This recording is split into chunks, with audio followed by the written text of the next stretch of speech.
That's another thing.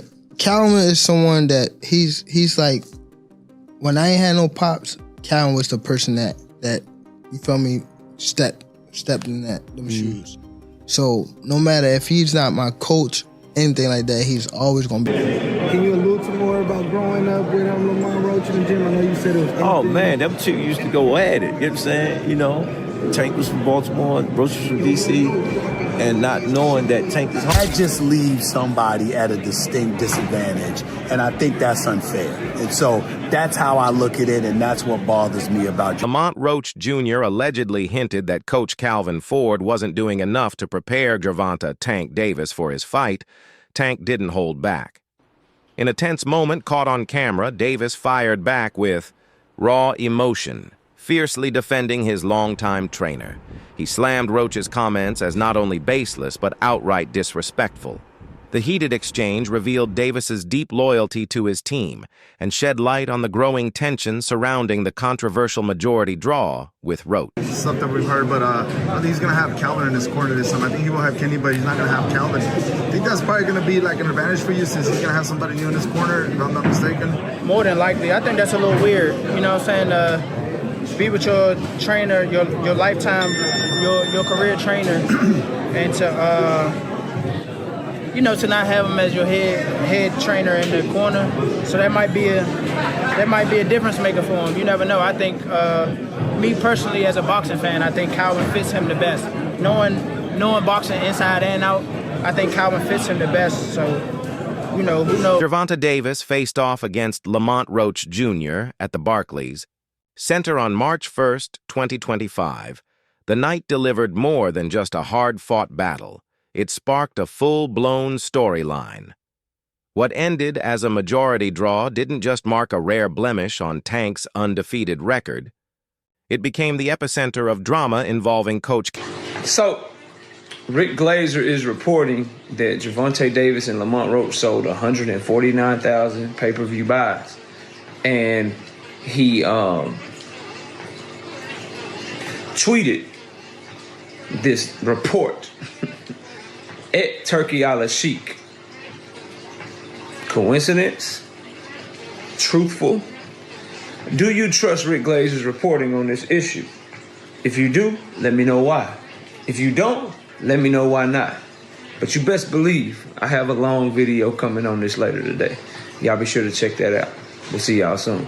Davis criticized Gervonta "Tank" Davis, claiming he lacked focus during his fight against Lamont Roach Jr. He suggested that Tank's mindset wasn't fully locked in, which may have impacted his performance. Many fans echoed this sentiment, believing that outside... I think overall, like the bigger picture, he just wasn't focused for real. He, doing a lot of arguing in the ring and just a lot of stuff that wasn't like, he wasn't just focused. He wasn't all the way locked in the ring. You heard him say something like, it's a lot of things going on outside the ring that he was leading up to the fight, and shit, that's natural, you know what I'm saying? It's normal. Shit, I was going through the same thing with his last fight, you know, so I just feel like he just wasn't focused. Roach left many fans disappointed, sparking doubts about whether he's still at his peak. The absence of his longtime trainer, Calvin Ford, only added to the speculation. Some believe that without Ford's guidance, Davis lacked the sharpness and edge he once had. Majority decision draw, with Tank retaining his WBA lightweight title. Now, I did not score this fight a draw. I had it 7-5 to Lamont Roach. I thought he had the ring generalship and effective pressure. He was landing the jab and effective combinations. Tank, as usual, had a very low output, and he was relying on one big shot. I gave Roach the first 3 rounds, Tank the next 3 rounds, and then Roach Ford the last 6 rounds to win the fight. Not to mention, Tank did take a knee in the middle of the fight.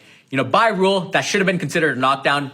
Yes, it was to get his mouthpiece, and that's why they didn't rule it a knockdown. But anytime a fighter takes a knee, that's a knockdown. And that would have given Roach 1 more point to win the fight. Now, I'm sure they'll run it back. Lamont Roach absolutely deserves a rematch. He just had the fight of his life. He wasn't scared to go toe-to-toe with Tank. Landing his combinations, the bigger counters, and the more effective shots. He definitely deserves a second payday. Now, in the co-main event, Gary Antoine Russell put on an amazing performance. I think he won 11 or 12 rounds against Raya Valenzuela. Great hand speed, good combinations, masterclass to win the WBA title. And then in the featured bout, Alberto Puello beat Sandor Martin to retain his WBC title. He landed the cleaner left hands, definitely won the last 2 to 3 rounds to edge the fight. But overall, Good card. I do. The point came in round 9 when Davis unexpectedly took a knee after a jab, an incident even referee Steve Willis later admitted should have been ruled a knockdown. However, Willis let it go, allowing Tank's corner to wipe his face without issuing a count. The crowd erupted in boos, and the boxing world called foul. After the fight, Davis blamed a greasy hair product that irritated his eyes for the incident, a claim that many found hard to believe. He take a knee. You need to lose like 10-8 that round at least, no? And plus the corner go up and put it a towel in the face. That's a disqualification for sure. To override his decisions or knockdowns. Some skeptics have suggested that Willis's call benefited Davis unfairly, but we do not subscribe to that notion. In our long experience judging fights, we see no evidence of favoritism, only a referee prioritizing the physical safety of a fighter who appeared compromised by an eye injury, which I actually get. I understood that statement because, hey, look, Steve Willis he didn't call it a knockdown. You take a knee like that looks like a knockdown, all right? So I think it's going to be very difficult for the... On the 9th round controversy, Gervonta Davis explained that he took a knee because something got into his eye, and he didn't want anyone to notice. He admitted he wasn't fully aware of the potential consequences, saying, "I didn't know I could get disqualified for this." His admission has only fueled further debate over the legitimacy of the fight's outcome. I must say, do it enough. Can you describe what the feeling was like in the ring? And was it to get the towel out, to get the burn out of your eyes, or what was going on? And I didn't want to get caught. I didn't want to get caught while my eyes was burning, and like you can get knocked out like that. So I'd rather take the knee than But I didn't really know that you can get disqualified for all that. Or when you start counting, I'm like... A contentious bout, tensions between Gervonta Davis and Lamont Roach escalated on social media, especially on X, formerly Twitter. Both fighters traded public jabs, arguing over the outcome of their first fight and fueling talk of a potential rematch, keeping fans and analysts locked into the unfold. That's a knockdown. But either way, it looked like they may have an immediate rematch. Roach and Gervonta Tank Davis goes back and forth on X, and here's what they say. Which it seems to me that, okay, if the New York State Athletic Commission overturns the result of the fight, then yeah, it's an immediate rematch anyway. Like Lamont Roach said, he has it in the contract. But if it remains a draw, it looks like Tank's still going to push for the rematch. And I'm hearing that, the fight that they were going to have, which would delay this rematch, was a fight with Pitbull. You can argue that a rematch with Lamont Roach would be far bigger than a rematch with Pitbull. But let me know how you feel in the comments below. Showbiz has been in Gervonta Davis's corner since childhood, helping shape him from a troubled young boy into a multi-division world champion. But Ford has always been more than just a coach. He's a mentor and a father figure. After serving 10 years in federal prison during the 1980s, Ford returned to West Baltimore with a mission: to use boxing as a way to steer youth away from crime.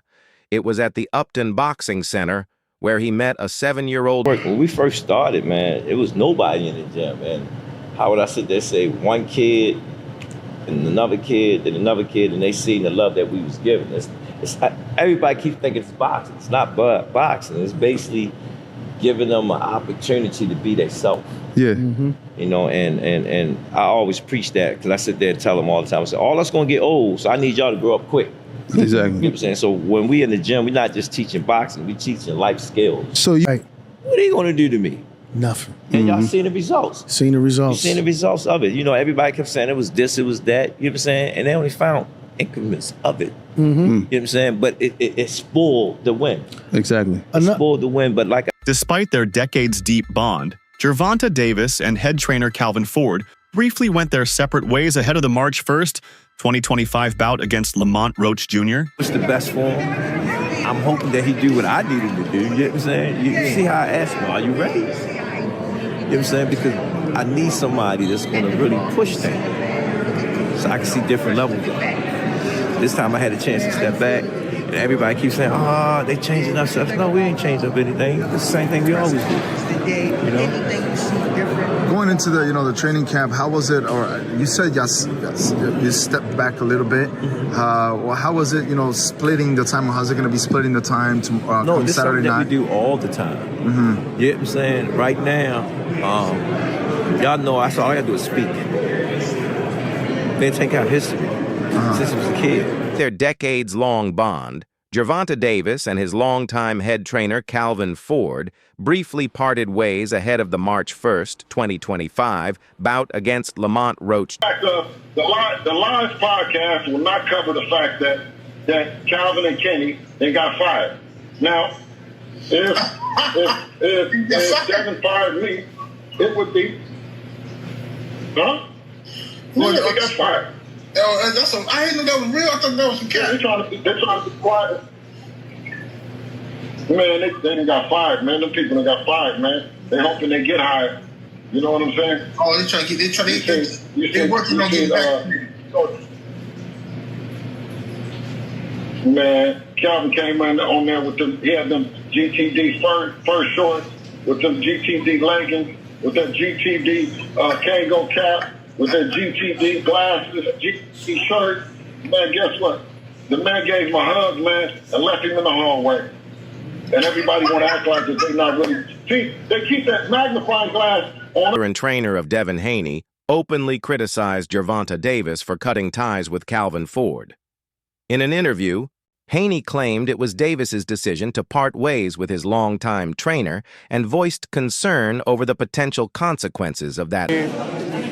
With us, it's always good. Of course, boxing is boxing, and you can see have some unforeseen things go on. But for the most part, we had a great time. Very good. And how's he looking at camp? What are you expecting from him on fight night? He was sharp, just to be Tank. You know what I mean? Tank being Tank. Just a little different for us because this is somebody that's close, to us. You know what I mean? Somebody we got love for. And normally the people we fight, people we don't know. So you can be as mean as nasty as you want to. But for this fight, we got to cast our feelings aside for that 36 minutes, or whatever it is, and take care of business. That's it. Yeah. A member of Davis's team, trainer Barry, took a more neutral stance on Ford's absence. While acknowledging Ford's skill as a coach, Barry simply stated, "Boxing is boxing," suggesting that such changes, though impactful, and he was done. And y'all have now to understand. He said that, Y'all have to understand. He a young man. He have a family. He want to do something. Enjoy something. Don't take some time out. I took a little bit of time out. You know what I'm saying? It refreshes. Get you back on that. So tonight, he had a chance for me not being around him a lot. You know what I'm saying?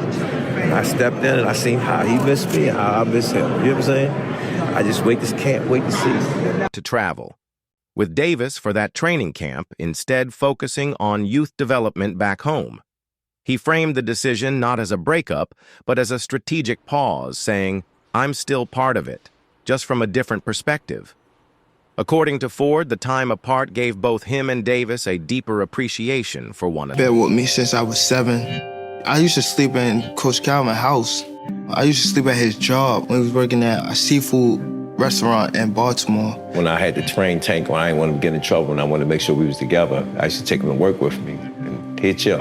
Everybody know him. Everybody know him at work. Remember Calvin used to fuss at the guys that was coming up with me, and they was in the streets a lot. He was telling them, you can't have 1 foot in and 1 foot out. You gotta be, all the way in it. Focus on the goal, and them guys, they went left, and unfortunately, they got killed. You weigh the odds out like that. Do you want him to go to jail or you want him to live? That's the whole idea, to come to the boxing gym. If I ain't had the people I had around me, the people that started with me and things like that, I probably would have been off the scene for a long time. From his corner, Davis ended up drawing with Roach, marking the first blemish on his record, and fueling widespread speculation that the split had cost him strategically. So you hear that name, what does it mean when you first hear that? A father. Mm-hmm. Father. And then he's one of the guys that held a lot of this, like, this whole family together. Him with Kenny, but for sure, like, them two, they held the whole camp together, for sure. Wouldn't be here without him? Would you say that? Without Calvin? Yeah, I probably wouldn't be there without him. Just off of the fact of when I was coming to the gym, I was getting that love that I ain't have at home type stuff. So it was always like, Calvin, saying I walked through the gym, Calvin, like, looking for him type stuff. He told me he used to come to the gym and you'd be outside, sleep in front of the gym, in front of the door. Yeah, I used to run from I go to school, and then from school, I go straight to the gym, don't tell my grandma or nothing. Just go straight to the gym. And the gym was closed. The gym didn't even, I used to get out of school probably 3 o'clock, and the gym didn't open till like 4:30. I'd just be outside just sleeping on the front of the gym, just waiting. Police grabbed me before, like, get up. Think I'm just out here just grab me, like, what you doing out here? I'm waiting on the gym. All for a reason. Yeah. All for a reason. Facts. Does your team get nervous before fights? I don't know. They probably do. I don't, but I don't get nervous. Yeah. Well, I'm lying. Anybody that said any fight